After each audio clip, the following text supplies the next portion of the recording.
بسم اللہ الرحمن الرحیم۔ ہر معذرت کرنے والا نہ خطاوار ہوتا ہے اور نہ کمزور، یہ صفت تو وفادار لوگوں میں پائی جاتی ہے۔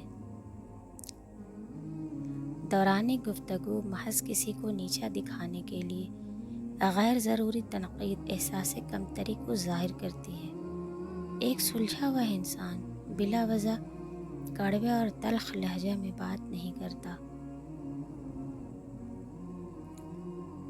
رشتے توڑنا بہت آسان ہوتا ہے، اصل سمجھداری یہ ہے کہ کچھ بھی ہو جائے درگزر کر کے محبت کو ہمیشہ قائم رکھا جائے۔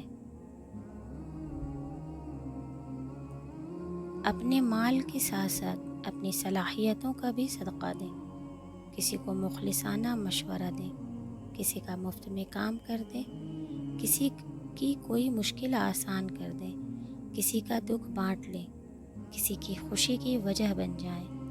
آپ کی اپنی مشکلیں، پریشانیاں اور بلائیں ٹلتی جائیں گی۔ لوگوں سے ملنے والی تکلیف کے باوجود ان سے اپنے معاملات درست رکھنا، ان کے بارے اپنے دل میں منفی جذبات نہ آنے دینا اور ان کے لیے دعائے خیر کرنا ہمارے نبی حضرت محمد مصطفیٰ صلی اللہ علیہ وآلہ وسلم کی سنت ہے۔ کئی باتوں کے بارے میں لا علمی ہی اچھی ہوتی ہے، اگر ان کے بارے میں پتہ چل جائے تو وہ انسان کو اندر ہی اندر سے کھا جاتی ہے۔ زندگی کی ریاضی میں سب سے آسان کام کسی کو ضرب دینا ہے اور سب سے مشکل خود کو تقسیم کر کے چلنا ہے۔ حضرت علی رضی اللہ تعالی عنہ نے فرمایا، صبر کا دامن مت چھوڑنا، وقت بدلے گا، حالات بدلیں گے، دعائیں قبول ہوں گی۔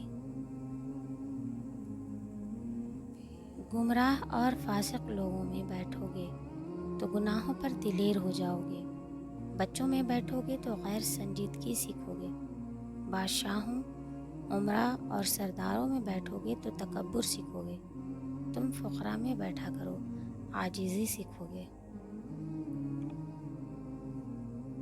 خاموش رہو، صرف خدا ہی تمہارے دل کا بوجھ ہلکا کر سکتا ہے۔ یاد رکھیں، اگر آپ اپنے رب پر بھروسہ رکھتے ہیں تو یہ بھی جان لیں کہ آپ کا رب اس بھروسے کو کبھی ٹوٹنے نہیں دے گا۔ گفتگو میں بے احتیاطی رشتوں کو کچل دیتی ہے۔ آپ کے الفاظ آپ کا عکس ہوتے ہیں، بعد میں وضاحتیں دینے سے کچھ بھی حاصل نہیں ہوتا۔ صبر آ جائے تو پھر کچھ بھی کھو جائے تکلیف نہیں ہوتی، دل بس شکر کا ورد کرتا ہے۔